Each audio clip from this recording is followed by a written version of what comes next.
Our reading today is an excerpt of a sermon from Reverend John Haynes Holmes, and it's a sermon called A Statement to My People on the Eve of War, and he preached it in 1917.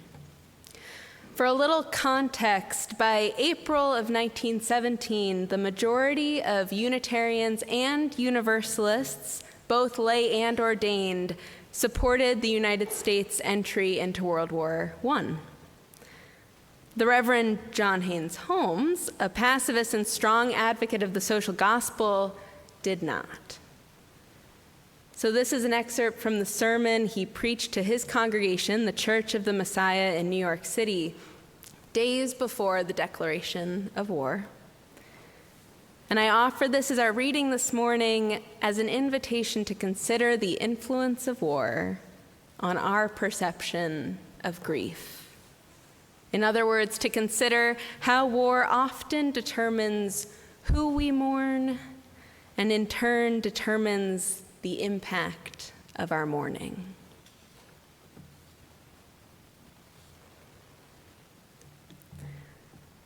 Once war is here, the churches will be called upon to enlist, as will every other social institution.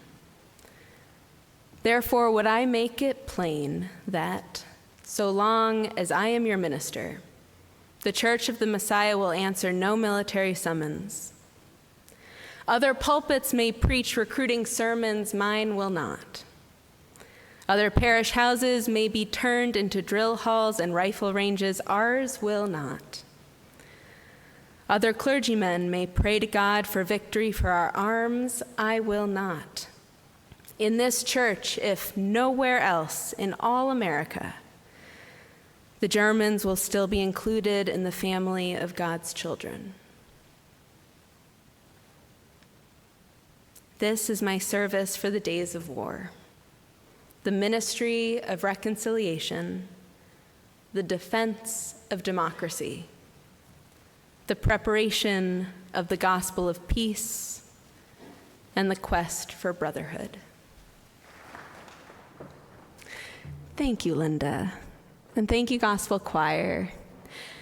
And I'm aware that though this is a Memorial Day remembrance service, which is not the lightest of topics, we have all the ages here in the sanctuary, in the meeting house, which is a beautiful thing. I would love to read to you the verses that inspired the song we just heard. And those are verses from Jeremiah 17, verses 8 through 9, and Psalm 1, verse 3. And while I do, you might have noticed that in that song, we talk about a tree that's planted by the water. That's why we shall not be moved. We have all the nourishment we need right where we are. And so if you are feeling the moves and you need to wiggle it out, be a tree. Let yourself stretch. This is the time. So this is Jeremiah 17, verse 8 through 9. But blessed is the one who trusts in the Lord, whose confidence is in him. They will be like a tree planted by the water, that sends out its roots by the stream. It does not fear when heat comes. It does not fear when heat comes. Its leaves are always green. It has no worries in a year of drought and never fails to bear fruit. Psalm 1, verse 3. That person is like a tree planted by the streams of water, which yields its fruit in season and whose leaf does not wither. Whatever they do prospers.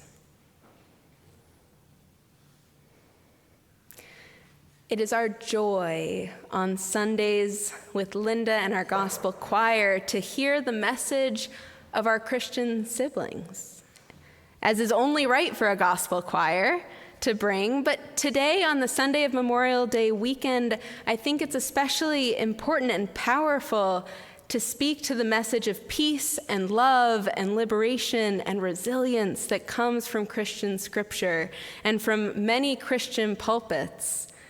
Because we know, too, that Christian scriptures have also been used to establish and support wars and perpetuate centuries of violence. And right now, within our country, we are reckoning with the rise of Christian nationalism, an ideology that espouses hate and fear so as to dominate political and social life.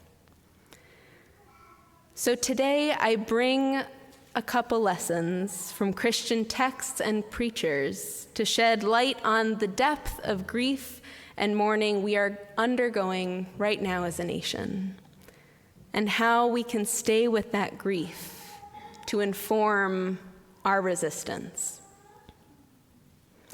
And by the way, this includes the reading from Unitarian minister Reverend John Haynes Holmes, who certainly identified as Christian as he preached for reconciliation, peace, and democracy from his pulpit. So I'm excited to use this as an opportunity to share my favorite story from the Gospels, which is the story of Jesus in the Garden of Gethsemane. How many know this story? I'm always curious. Great. Yeah, a lot of hands. A lot of half hands. We can be proud. It's okay. We know the Bible sometimes, right? So in this story, which precedes Jesus' arrest and crucifixion, Jesus takes his disciples into the Garden of Gethsemane and says to them, "Sit here while I go over there and pray."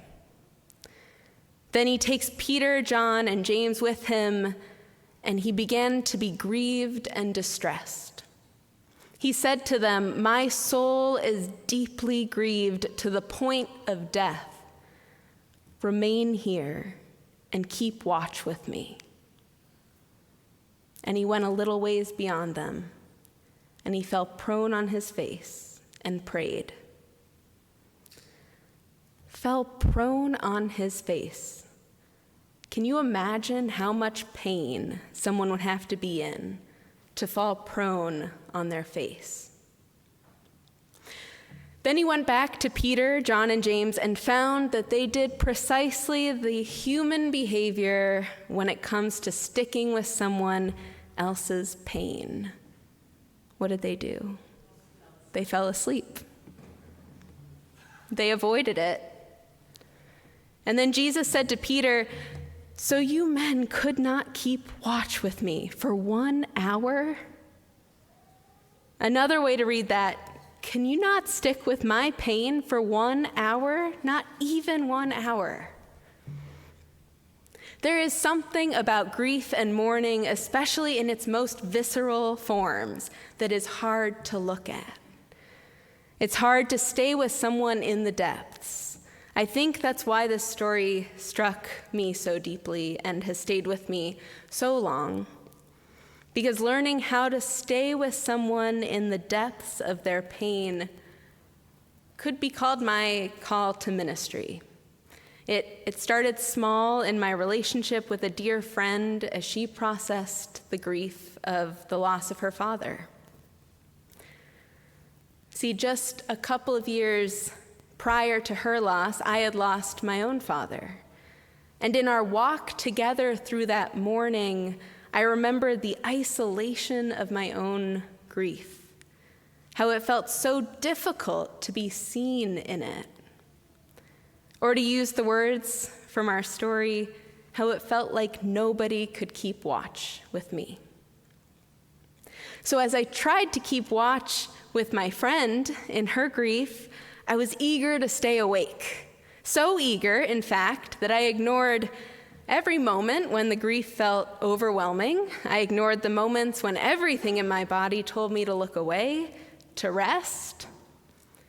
And unfortunately, this wasn't the answer either. Apparently, Jesus asking for just 1 hour was intentional. We can't live with the grief forever. We can't live in the depths of that for too long. But it left me wondering, how can I be with someone in their grief and pain? Is there any way to stay with someone and relate to them through my own understanding of grief without being pulled all the way into mourning? And luckily, around this time of questioning, someone whispered the word chaplain and spiritual care in my ear, and a whole world of understanding opened. And in this world of spiritual care, I learned about different grief models, the 5 stages of grief, that's a classic one. The dual process grief model, I find that one particularly helpful. I don't want to get in the weeds about it. I wonder, though, who knows about the dual process grief model? Oh, good, okay. Well, then I'm really glad I'm talking about it. So again, without getting in the weeds, the dual process grief model, which sounds more complicated than it is, it understands grief as incremental, non-linear, a process where in our everyday lives, we oscillate between processing our loss and adapting that to our daily lives.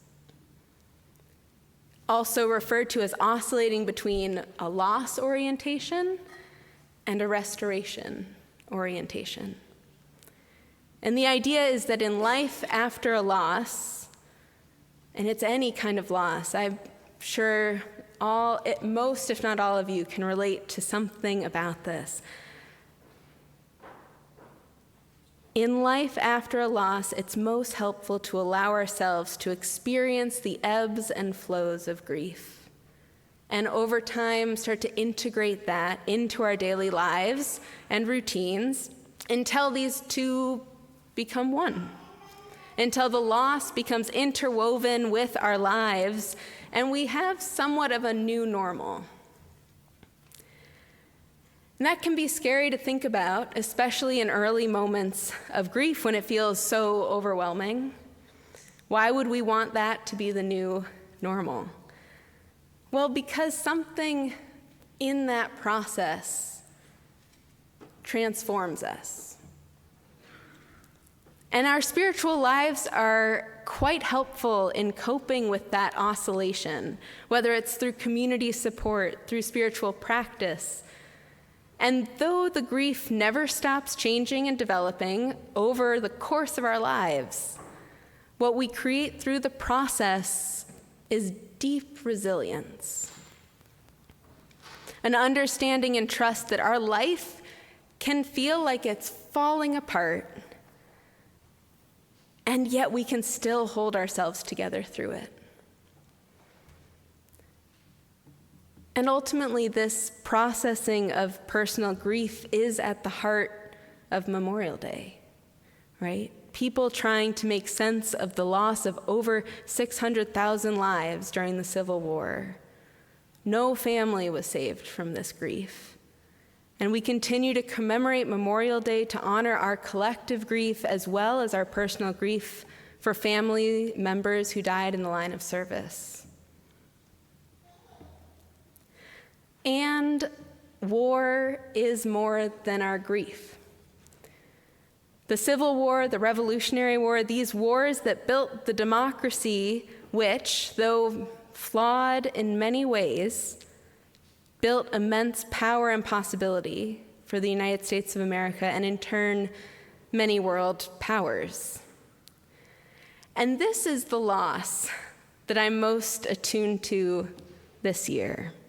The loss of safety and trust, the loss of those checks and balances of power that often felt precarious and now seem to be a relic of the past.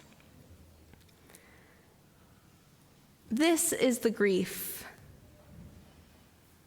that feels so hard to stay awake to right now. This is the grief we must stay awake to witness. However viscerally painful it gets, a grief that together we will integrate into our lives, not fearing the new normal because the loss isn't the new normal, right? That dual process model that I talked about, it's not saying that we're stuck in the grief. We're not stuck in the grief of a country that feels like it's falling apart. No, it's saying that the grief, when integrated into our daily lives, can transform that life. In our personal losses, I called it resilience, and I still think in our personal lives, that collective loss is resilience. But I also think not only is it resilience, but it's also resistance. To look at the reality of the world right now and say, I'm not looking away, and I'm taking the grief, and I'm forming resilience. And then to come together and say it, we are not looking away. We are owning this grief. We are transforming it into our resistance. I'm reminded of the great words of Reverend Dr. Martin Luther King Jr. Every year at General Assembly for the Unitarian Universalist Association, so our big denominational-wide annual meeting, we have a historic Ware lecture. And in 1966, Dr. King delivered this lecture to a group of ministers and lay people. And in fact, I was surprised to see that in this 1966 Ware lecture, Dr. King also speaks to this inclination to sleep in the face of great loss and change. He said, I'm sure that each of you has read that arresting little story from the pen of Washington Irving called Rip Van Winkle. One thing that we usually remember about the story of Rip Van Winkle is that he slept 20 years, but there's another point in that story which is almost always completely overlooked. It is the sign on the inn of the little town on the Hudson from which Rip went up into the mountains for his long sleep. When he went up, the sign had a picture of King George III of England. When he came down, the sign had a picture of George Washington, the first president of the United States. This incident reveals to us that the most striking thing about the story of Rip Van Winkle is not merely that he slept 20 years, but that he slept through a revolution. Dr. King continues, one of the great misfortunes of history is that all too many individuals and institutions find themselves in a great period of change and yet fail to achieve the new attitudes and outlooks that the new situation demands. There is nothing more tragic than to sleep through a revolution. An older order is passing away, and a new order is coming into being.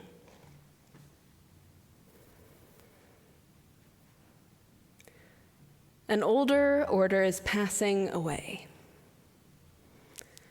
It's worthy of our grief, no matter how flawed it might have been. It's worthy of our grief because we are worthy of the resilience that we can find in that grief.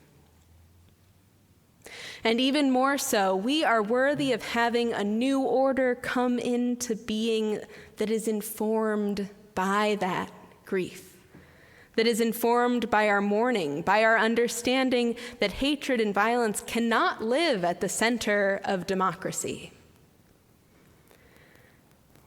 This new order is crying out from the front lines of protests, and it relies on communities like this one to keep our neighbors fed, to keep our loved ones safe, to keep each other awake. So here's my proposal. I will keep watch this hour. Will you take the next?